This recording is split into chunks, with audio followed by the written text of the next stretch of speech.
تو آپ کے بڑے بھی ہیں, مفتی منیب بھی ہوں گے, مفتی منیب الرحمان, مفتی تقی عثمانی صاحب بھی ہوں گے. تو جب اسلام اتنا خطرے میں تھا انجینئر صاحب کے, اب بقول آپ کے کہ وہ اتنے حملے کر رہے تھے, تو یہ بڑے کیوں نہیں بولے؟ دیکھیں, بڑے اپنے آپ کو اس کے لیول کا نہیں سمجھتے. یہ تو انجینئر صاحب نے خود اپنے آپ کو ایک بہت عظیم عالم اسلام کی شخصیت بنا کے پیش کر دیا ہے. مفتی تقی عثمانی صاحب تو بہت ہی ایک بڑے آدمی ہیں. عرب ائمہ حرمین ان کی عزت کرتے ہیں, قدر کرتے ہیں. ان کو دنیا میں بہت, پوری دنیا میں ان کی ٹریولنگ ہے. اور سعودی عرب میں جب علماء کی ایک کمیٹی تھی, درجنوں ملکوں کے علماء تھے اس میں, اس کے رئیس مفتی تقی عثمانی صاحب تھے, جس میں سعودیہ کے مفتیان کرام بھی تھے, حرم کے مفتی بھی تھے, مکہ کے, ان کے بھی رئیس مفتی تقی عثمانی صاحب رہے ہیں. تو اتنے بڑے لیول کا آدمی جا کے ایک ایسے شخص کو جو کسی یعنی مدرسے سے فارغ نہیں ہے, جس کو عربی کا عبارت کا ترجمہ تک کرنا نہ آتا ہو, تو وہ تو خود اس نے بنا دیا لیول کہ میں بہت بڑا ہوں. تو مفتی تقی صاحب تھوڑی مانیں گے کہ آپ اس لیول کے ہو. اچھا, آپ اتنا ہی کر لیتے. جو وہ کہتے ہیں کہ پہلی بات تو یہ ہے کہ جب مفتی طارق مسعود کراچی سے جیلم چلا جاتا ہے, اور جاتا کس لیے کہ وہ بقول آپ کے کہ وہ اسلام کی ایک دوسری شکل پیش کر رہے ہیں جو ٹھیک نہیں ہے. تو مفتی تقی عثمانی صاحب کوئی ان کا کوئی وہ تو نہیں ہے نا, امپورٹ ایکسپورٹ کا بزنس, مذہب کے ہیں نا. تو مفتی جب اسلام خطرے میں ہو اور اپنوں سے ہو, تو کم از کم ان کو بولنا چاہیے تھا, مفتی منیب الرحمان سے بولنا چاہیے تھا. اور پھر انجینئر صاحب کو میں سن رہا تھا, وہ کہہ رہے تھے کہ لکھوا کے ہی لے آؤ بڑوں سے, اپنے کسی بڑے سے لکھوا کے لے آؤ.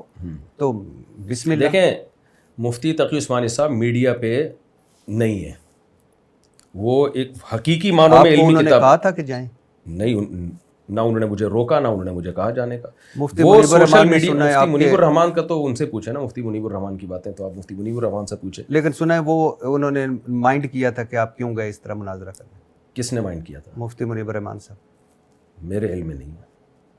لیکن آپ کیوں نہیں, اتنا بڑا آپ کا چیلنج ہے کہ آپ نے اتنی اسلام کی خدمت کرنی ہے, لکھوا مفتی تقی عثمانی صاحب کے پاس جائیں. وہ کیا, یہ کون سا کسی سے مناظرے کے لیے شرط ہے؟ آپ دلیل سے بات کریں, اگر وہ صحیح ہے تو مفتی تقی صاحب لکھ کے دیں یا نہیں لکھ کے دیں.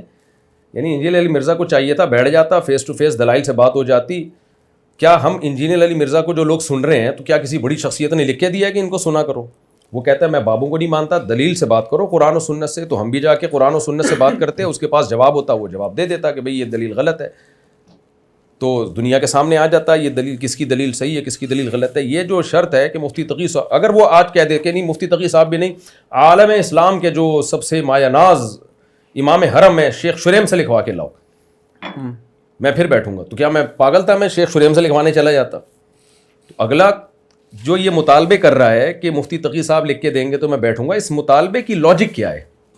مطلب یہ ان کا کہنا, میں نے سنا, پوچھا بھی, وہ کہتے ہیں کہ آج مفتی طارق مسعود صاحب آ جاتے ہیں, میں ان کے ساتھ بیٹھتا ہوں, کل مفتی زید آ جاتا ہے, پرسوں مفتی بکر آ جاتا ہے, تو میں مناظرہ ہی کرتا رہوں گا. ایک جو ان کا سب سے بڑا ہے وہ کہے کہ یہ ہماری طرف سے, یہ میرے آنے سے پہلے کہہ دیتا نا, مجھے تو بلا رہا تھا کہ ٹائم قیامت تک کہ آ جاؤ آ جاؤ آ جاؤ. اس وقت تو اس نے یہ نہیں کہا, اور کہہ رہی کبھی بھی نہیں آئیں گے.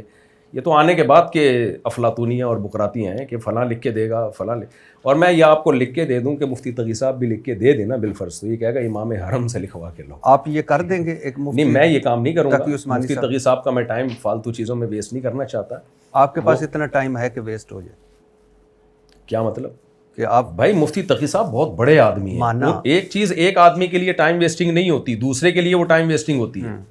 ہر شخص کا ایک لیول ہوتا ہے نا. ایک آدمی جو سرجن ہے, جو بڑے بڑے آپریشن کرتا ہے, آپ اس کو نزلہ زکام کی آپ دوا لے رہے ہو, تو یہ اس کے لیے ٹائم ویسٹنگ ہے. لیکن ایک جنرل فزیشین سے آپ پیناڈول لیتے ہو, اس کے لیے ٹائم ویسٹنگ نہیں ہے اس کے لیے.